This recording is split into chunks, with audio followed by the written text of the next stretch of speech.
નમસ્કાર વિદ્યાર્થી મિત્રો, ધોરણ 9 ની અંદર ગણિત વિષયમાં પ્રકરણ નંબર 1 માં આપણે છેલ્લા સ્વાધ્યાય પોઈન્ટ 2 ની અંદર અભ્યાસ કર્યો હતો. એ અભ્યાસની અંદર આપણે સંખ્યા રેખા ઉપર વર્ગમૂળવાળી સંખ્યા મેળવવાનો પ્રયત્ન કર્યો હતો. આજે આપણે શીખીએ છીએ દશાંશ અભિવ્યક્તિ. વિદ્યાર્થી મિત્રો, દશાંશ અભિવ્યક્તિ એટલે શું બધાએ સમજી લઈએ. દશાંશ એટલે જે પણ પોઈન્ટ વાળી સંખ્યા છે તે ચાલુ ને ચાલુ રહે છે પોઈન્ટ પછી કે નિશ્ચિત અંક આવ્યા પછી બંધ થઈ જાય છે.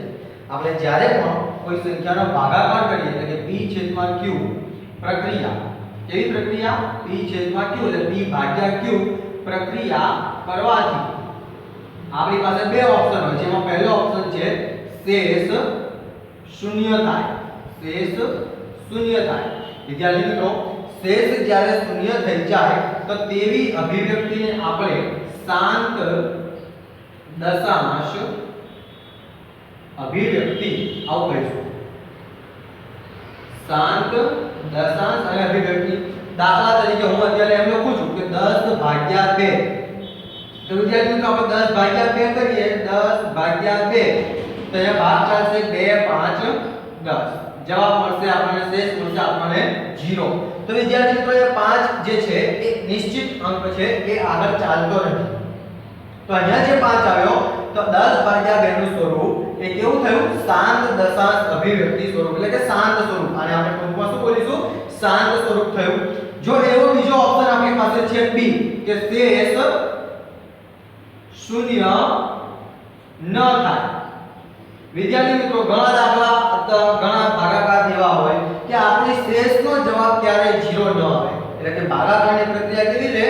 ચાલુ રહેતી હોય. તો તેવી વ્યક્તિને આપણે અનંત આવૃત, શું કહીશું? અનંત આવૃત અભિવ્યક્તિ કહેવામાં આવે છે.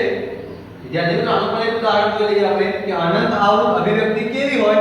તો ચાલો આપણે 10 ભાગ્યા 3 કરી જોઈએ. શું કરી જોઈએ? 10 ભાગ્યા 3. ચાલો અહીંયા હું લખું છું 10 ભાગ્યા 3. જરા ધ્યાનથી જોઈશું. આપણે 3 નો ઘડિયો મારે 10 સુધી બોલવાનો થાય એટલે 3 3 9 સુધી બોલી શકાય. કેટલા આવશે? 1. પછી ભાગ ચાલતો નથી એટલે આપણે પોઈન્ટ મૂકીએ છીએ, અહીંયા મૂકીએ છીએ 0. એટલે ફરીથી આ 10 નો 10 આવી ગયો એટલે ફરીથી ભાગ શું ચાલશે? 3 3 9. ફરીથી એક વખત. તો આ પ્રક્રિયા કેવી રહેશે? ચાલુ ને ચાલુ રહેશે. તો જ્યારે પોઈન્ટ પછી આંકડા શું થાય છે? ચાલુ, એટલે 3.33 33 33 આવું રહેશે. 3.333 આવું ચાલુ ને ચાલુ રહે. તો જ્યારે આવી સંખ્યાઓ પુનરાવર્તન પામતી હોય, દશાંશ ચિહ્ન પછી સંખ્યા શું પામતી હોય મિત્રો? પુનરાવર્તન પામતી હોય તો તેવી સંખ્યાને આપણે અનંત આવૃત દશાંશ અભિવ્યક્તિ કહીએ છીએ. અને લખાય કેવી રીતે વિદ્યાર્થી મિત્રો? 3.3. હવે ત્રગડો જે વારંવાર આવે છે એની ઉપર આપણે શું કરીએ છીએ? 12. આ ઉપર જે લીટી કરી એનો 12 વંચાય. 12 નો અર્થ એવો થાય કે 12 ના નીચે જે સંખ્યા છે આ સંખ્યા વારંવાર પુનરાવર્તન પામે છે. તો વિદ્યાર્થી મિત્રો, દશાંશ અભિવ્યક્તિના બે પ્રકાર છે. એક છે શાંત સ્વરૂપ અને બીજું છે અનંત આવૃત સ્વરૂપ. આપ સૌ ધ્યાનથી જોઈ લેશો.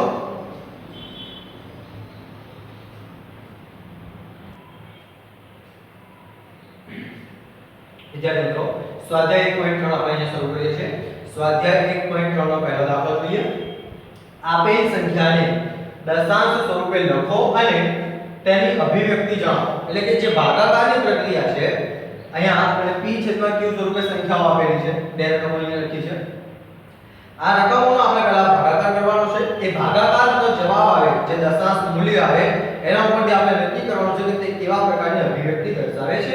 ચાલો વિદ્યાર્થી મિત્રો, સૌથી પહેલા એ 36 અને ભાગ્યા 100 આવો આપેલું છે. તો આપણે સૌથી પહેલા ભાગાકારની ક્રિયા કરવાની છે.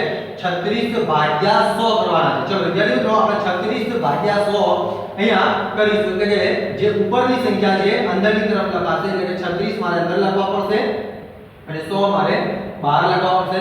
એટલે કે જે ભાજ્ય છે એ બહાર રહેશે અને ભાજ્ય અંદર રહેશે. ચલો વિદ્યાર્થી મિત્રો, એ ભાગ ચાલતો નથી. જો આના કરતા સંખ્યા કેવી છે? નાની છે. જ્યારે સંખ્યા નાની હોય ત્યારે આપણે અહીંયા ઉપર 0 પોઈન્ટ મૂકી અને અહીંયા શૂન્ય મૂકવો પડે છે. એટલે કે હું અહીંયા 0 પોઈન્ટ અને અહીંયા એક શૂન્ય મૂકીશ. હવે વિદ્યાર્થી મિત્રો, 100 નો ઘડિયો આપણે 360 સુધી બોલી શકીએ નહીં. તો 100 નો ઘડિયો આપણે કેટલા સુધી બોલીશું? 300 સુધી. 100 * 3 300 થશે. કેટલા થશે વિદ્યાર્થી મિત્રો? 300.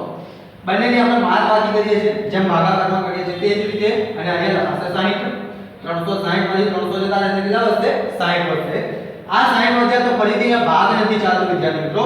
ભાગ નથી ચાલતો એટલે આપણે શું મૂકીએ શૂન્ય મૂકીએ છીએ અને 100 નો ઘડિયો હવે 600 સુધી બોલી શકાય તો 100 * 6 એટલે 600 થશે કેટલા થશે વિદ્યાર્થી મિત્રો 600 એટલે 600 માંથી 600 જતા એટલે જવાબ મળે આપણને 0 તો વિદ્યાર્થી મિત્રો અહીંયા આપણને દશાંશ સ્વરૂપ શું મળ્યું આપણને 0.36 અહીંયા પોઈન્ટ પછી નિશ્ચિત અંક આવ્યા પોઈન્ટ પછી આવેલા આંકડા ચાલુ નથી રહેતા અથવા તો તમારી શેષનો જવાબ શું મળે છે વિદ્યાર્થી મિત્રો 0 આપણે પહેલો ઓપ્શન શીખી ગયા હતા કે જો શેષ 0 મળે તો સ્વરૂપ કેવું હોય એનું શાંત સ્વરૂપ હોય કેવું સ્વરૂપ હોય વિદ્યાર્થી મિત્રો શાંત સ્વરૂપ અહીંયા આપણને શેષ કેવી મળી ગઈ છે 0 મળી ગઈ છે તો શેષ જ્યારે 0 મળે અથવા તો દશાંશ ચિહ્ન પછીના આંકડા પુનરાવર્તન ન પામતા હોય તો તેવા સ્વરૂપને આપણે શાંત સ્વરૂપ કહીશું જોઈ લેશો આપો ધ્યાનથી જોઈ બીજો દાખલો 1/11 એટલે કે મારે 1 ક્યાં લખવાનો થશે અંદરની તરફ 1 અને 12 લખવાનું થશે વિદ્યાર્થી મિત્રો મારે 11 દરેક વિદ્યાર્થી 1/11 લખું છું ત્યારે અંદરનાની સંખ્યા છે અને બહાર મોટી સંખ્યા છે તો વિદ્યાર્થી મિત્રો મારે ફરીથી 0.0 મૂકવો પડશે હજુ જુઓ મેં 0 મૂક્યા પછી પણ સંખ્યા આના કરતા નાની રહે છે એટલે કે 11 કરતા હજુ 10 કેવા છે નાના છે એટલે કે મારે ફરીથી અહીંયા 0 મૂકી અને અહીંયા ફરીથી 0 મૂકવો પડશે વિદ્યાર્થી મિત્રો હવે આ સંખ્યા કરતા સંખ્યા મોટી થઈ ગઈ એટલે તમે 11 નો ઘડિયો 100 સુધી બોલી શકો 11 નો ઘડિયો 100 સુધી બોલીએ તો 100 તો 11 ના ઘડિયામાં નહીં આવે એટલે કે હું ઘડિયો ક્યાં સુધી બોલી શકીશ 11 9 99 સુધી હું ઘડિયો બોલી શકું કેટલા સુધી 99 સુધી એટલે 100 માંથી 99 જાય તો આપણને 1 મળે કેટલો મળે 1 મળે હવે વિદ્યાર્થી મિત્રો જ્યારે અહીંયા 1 વધે તો ફરીથી આના કરતા સંખ્યા કેવી થઈ ગઈ નાની તો જ્યાં અહીંયા આપણે એક શૂન્ય વધારે મૂકી શકીએ છીએ એક શૂન્ય તમે અહીંયા વધારે મૂકી શકો ચલો અત્યારે એક શૂન્ય મૂકી દો તો 10 બચ્યા પણ હજુ આ સંખ્યા કરતા આ સંખ્યા કેવી છે નાની છે માટે મારે ફરીથી ઉપર શું મૂકવો પડશે 0 પછી હું અહીંયા 0 મૂકી શકીશ એટલે કે 11 ફરીથી 100 સુધી ઘડિયો બોલવાનો અત્યારે તો ન બોલી શકાય તો 11 9 99 તો 100 માંથી 99 જશે કેટલા રહેશે વિદ્યાર્થી મિત્રો 1 તો જો અહીંયા 100 આવી ગયો તો અહીંયા ફરીથી 100 આવ્યો અહીંયા 100 આવ્યો તો અહીંયા ફરીથી 100 આવશે ને જ્યારે હું 0 મૂકીશ અહીંયા 0 મૂકીને 0 મૂકીશ એટલે તમે જો જવાબની અંદર 0 9 0 9 બે વખત આવી ગયું એટલે આ આંક શું થયો પુનરાવર્તન પામ્યો શેષ 0 આવતી નથી જ્યારે શેષ 0 નથી આવતી મિત્રો ત્યારે 0.09 આપણું પુનરાવર્તન થાય કયા આંકડા પુનરાવર્તન થાય 0 9 એટલે 0 9 ની ઉપર તમે શું લખશો 12 લખશો અને આ આપેલી અભિવ્યક્તિ કેવી અભિવ્યક્તિ કહેવાય અનંત આવૃત અભિવ્યક્તિ અથવા તો અનંત આવૃત સ્વરૂપની અભિવ્યક્તિ આ સંખ્યા દર્શાવે છે ધ્યાનથી આ બંને દાખલા તમે જોઈ લેશો ત્યાર પછી આપણે બીજા બે દાખલા ગણીએ છીએ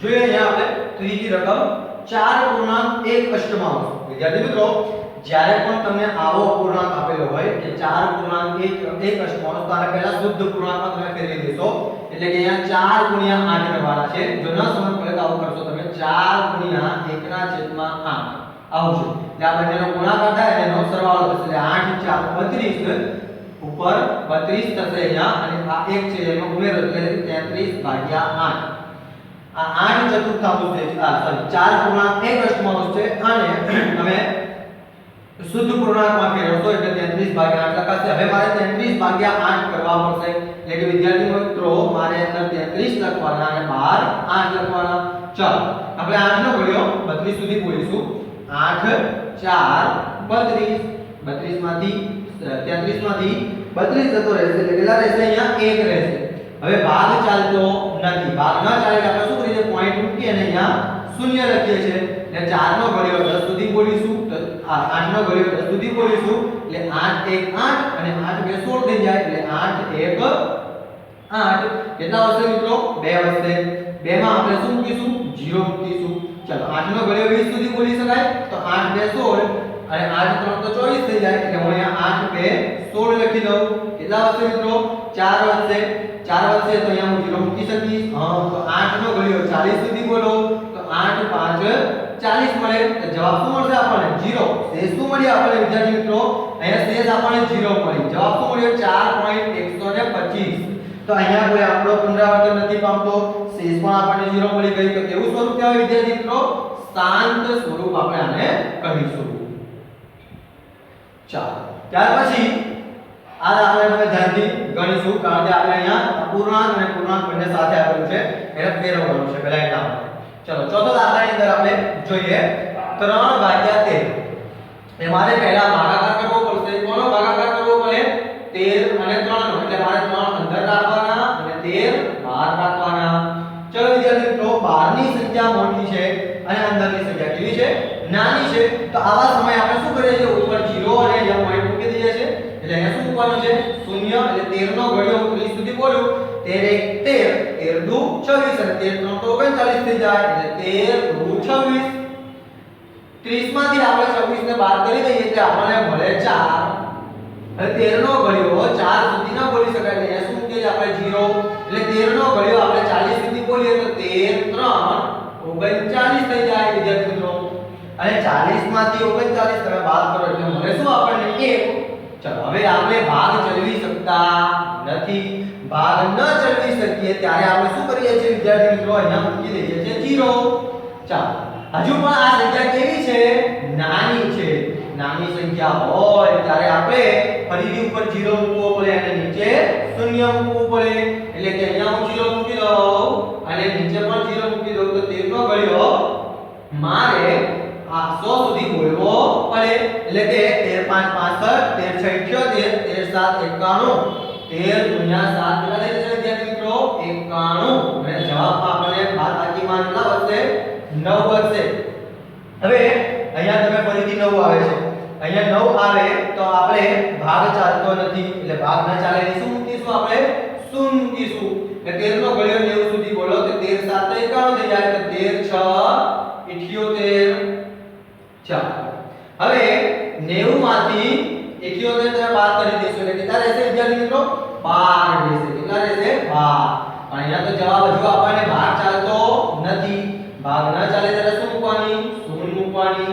એટલે 13 નો ઘડિયો 120 સુધી ન બોલાય. 13 નો ઘડિયો 120 સુધી ન બોલાય તો ક્યાં સુધી બોલવાનો? 13 નો ઘડિયો 13 10 130 થઈ જાય. તો 13 9 આપણે જે થતું હોય તે લખી નાખીશું. 13 9 117 થઈ જશે. કેટલા વધશે વિદ્યાર્થી મિત્રો? 3 વધશે. હવે જો અહીં ધ્યાનથી જે 3 વધ્યા હું ફરીથી આ ભાગ ન ચાલે એટલે શું મૂકીશ વિદ્યાર્થી મિત્રો? 0 મૂકીશ. અહીંયા ધ્યાન રાખીશું. 0 મૂકીશ એટલે કઈ સંખ્યા બની ગઈ? 30. એટલે અહીંયા 30 આવી ગઈ. એનો અર્થ એવો થયો કે આ આખો ભાગાકાર શું થશે? હવે અહીંયા રિપીટ થશે. રિપીટ થશે તો આ જવાબ પણ શું થશે વિદ્યાર્થી મિત્રો? રિપીટ થશે. એટલે આપણી જે દશાંશ અભિવ્યક્તિ છે અહીંયા એ 0.23076912 આ આખી સંખ્યા વારંવાર પુનરાવર્તન પામશે. કારણ કે 30 આવી ગયા, અહીંયા પણ 30 આવી ગયા. તો આ સ્વરૂપ કેવું કહેવાશે? અનંત આવૃત સ્વરૂપ કહેવાય. એટલે શું આપશો હવે દાખલાને ધ્યાનથી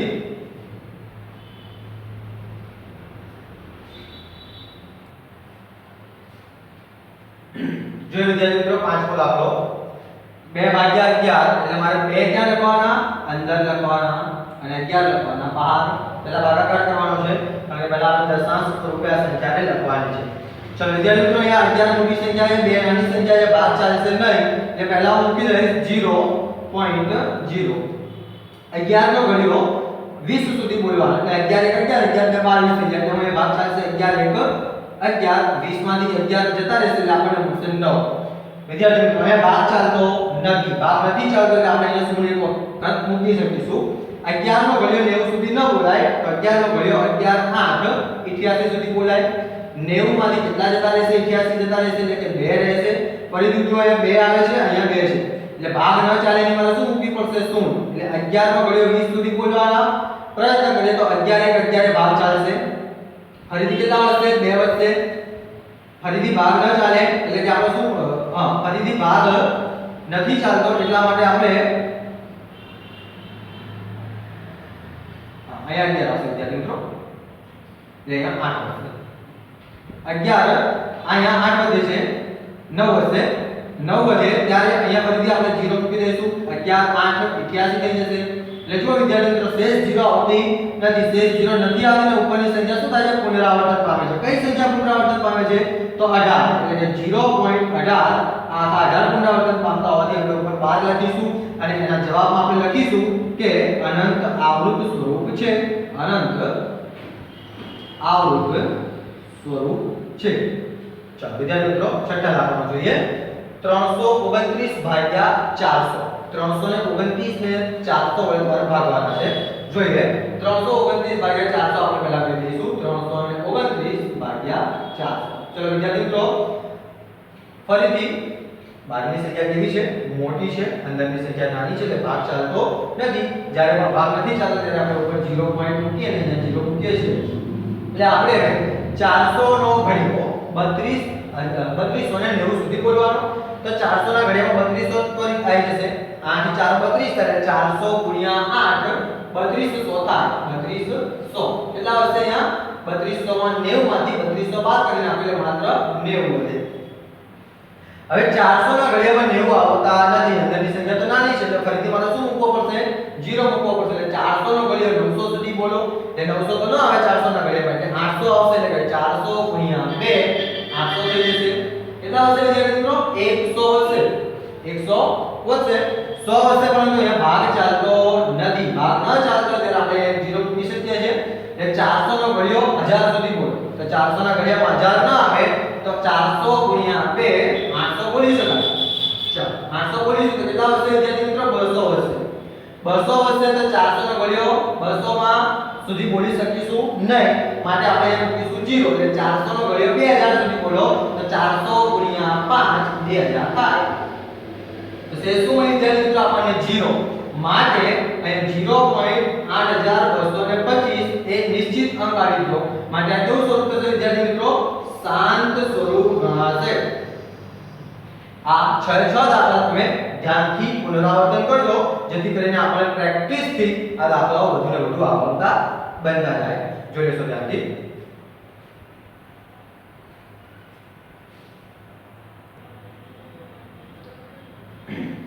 મિત્રો સ્વાધ્યાયનો બીજો દાખલો છે જો 1/7 બરાબર 0.142857 હોય તો ભાગાકારની ક્રિયા વગર 2 સપ્તમાંશ 3 સપ્તમાંશ 4 સપ્તમાંશ 5 સપ્તમાંશ ની અભિવ્યક્તિનું અનુમાન કરો। વિદ્યાર્થી મિત્રો આપણે ભાગાકાર નથી કરવાનો ભાગાકાર સિવાય તમને જે માહિતી આપેલી છે 1/7 બરાબર 0.142857 બાર એટલે બધા આંકડા શું થતા હશે પુનરાવર્તન પામતા હશે તો તેના પરથી આનું અનુમાન કરો। ચલો વિદ્યાર્થી મિત્રો પહેલા એ જોઈશું આપણે 1/7 બરાબર આપણને અહીંયા 0.142857 આવો આપણે દેવામાં આવ્યું છે। આ સંખ્યાનું તમારે અનુમાન કરવાનું છે। હવે આ અનુમાનમાં આપણને શોધવાનું કીધું છે 2 સપ્તમાંશ પહેલા હું તમને 2 સપ્તમાંશ વિશે માહિતી આપી દઉં 2 સપ્તમાંશ આપણે લખવા હોય તો બીજી કઈ રીતે લખી શકાય તો આવી રીતે લખી શકાય 2 ગુણ્યા 1 સપ્તમાંશ કારણ કે ઉપર 2 1 2 ભાગ્યા 7 લખી શકાય એટલે 2 સપ્તમાંશ પાછો મળી ગયો।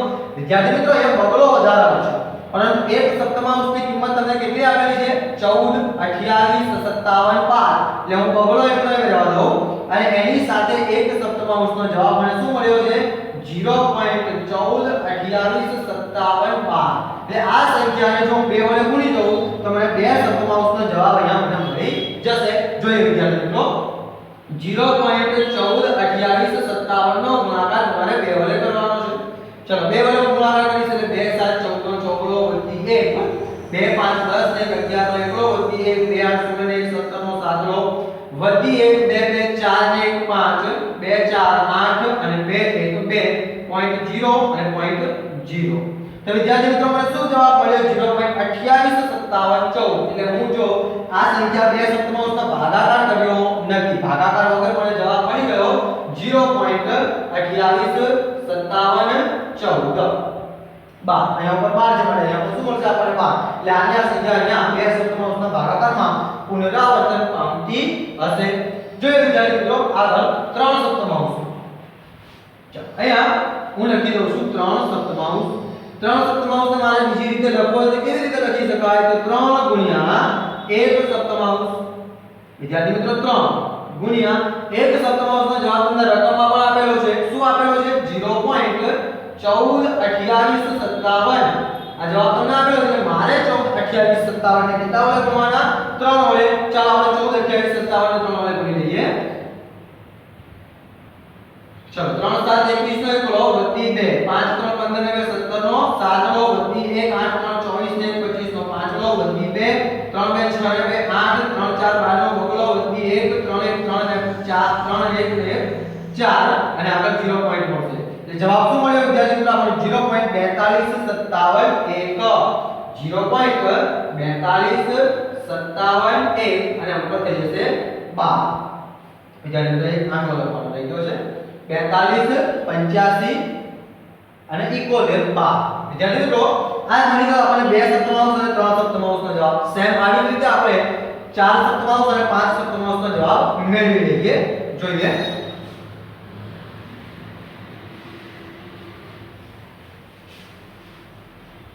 ચાલો હવે મેળવીએ છીએ આપણે 4 સપ્તમાંશનો જવાબ 4/7 ચલો 4/7 ને મારે બીજી કેવી રીતે લખી શકાય તો 4 ગુણ્યા 1 સપ્તમાંશ અહીંયા લખીશું 4 ગુણ્યા 1 સપ્તમાંશનો જવાબ તમને આપ્યો છે 0.142857 જે મળશે તે આપણે અહીંયા લખી નાખીશું ચલો મારે કેટલા વડે ગુણવાનો છે એને 4 વડે 0.142857 ને હું 4 વડે ગુણી નાખું 4 7 28 નો આંકડો વધી 2 5 4 20 ને 22 નો બગડો વધી 2 8 4 32 ને 2 34 નો ચોગડો વધી 3 4 2 8 ને 3 11 નો એકડો વધી 1 ચોકો ચોકો 16 ને 17 નો સાતડો વધી 1 4 1 4 ને 1 5 તો આગળ 0 પોઈન્ટ એટલે જવાબ મળ્યો આપણને 0.571428 વિદ્યાર્થી મિત્રો 5 સપ્તમાંશનો જવાબ પણ આપણે આવી રીતે મેળવી શકીશું જોઈ લઈએ 5 સપ્તમાંશનો જવાબ આપણને શું મળશે 5 સપ્તમાંશ એટલે 5/7 બીજી કેવી રીતે લખી શકાય તો 5 ગુણ્યા 1/7 5 ગુણ્યા 1/7 નો જવાબ શું મળ્યો તમને 0.142857 ચલો 0.142857 ને મારે 5 વડે ગુણાકાર કરી દેવાનો ચલો 5 7 35 નો પાંચડો વધી 3 હવે 25 નો 3 28 નો આંકડો વધી 2 8 5 40 અને 42 નો બગડો વધી 4 5 2 10 ને 4 14 નો ચોગડો વધી 1 5 2 10 ને 11 5 4 20 ને 21 નો એકડો વધી 2 5 1 5 ને 2 7 આગળ 0 પોઈન્ટ એટલે જવાબ મળશે આપણે 0.714285 વિદ્યાર્થી મિત્રો તમને એ પણ એક અનુમાન લગાવી શકો છો જો અહીં એક એક આંકડો જે છે એ સ્કીપ થતો જાય છે પાછળ ગયો હમણાં આગળના વિભાગમાં 2 સપ્તમાંશ 3 સપ્તમાંશમાં જોયું હોય તો એકડો પાછળ ગયો તો પછી ચોગડો પાછળ ગયો પછી બગડો પાછળ ગયો હવે પાંચડો પાછળ ગયો અને અહીંથી તમને 7 થી જવાબ મળે છે તો વિદ્યાર્થી મિત્રો આવા ઘણા બધા પ્રકારના દાખલાઓ તમને આ ચેપ્ટરની અંદર શીખવાડ્યા છે મેં આપ સૌ દાખલાઓનો વધુમાં વધુ પુનરાવર્તન કરશો જેથી આપણને ગણિત વિષય એકદમ સહેલો અને સરળ લાગે અને પરીક્ષામાં આપણા અઢળક માર્ક આવે તેવી શુભેચ્છા સાથે આપણે આ વિડિયોને સમાપ્ત કરીએ છીએ આગામી વિડિયોમાં કંઈક નવું શીખીશું ધન્યવાદ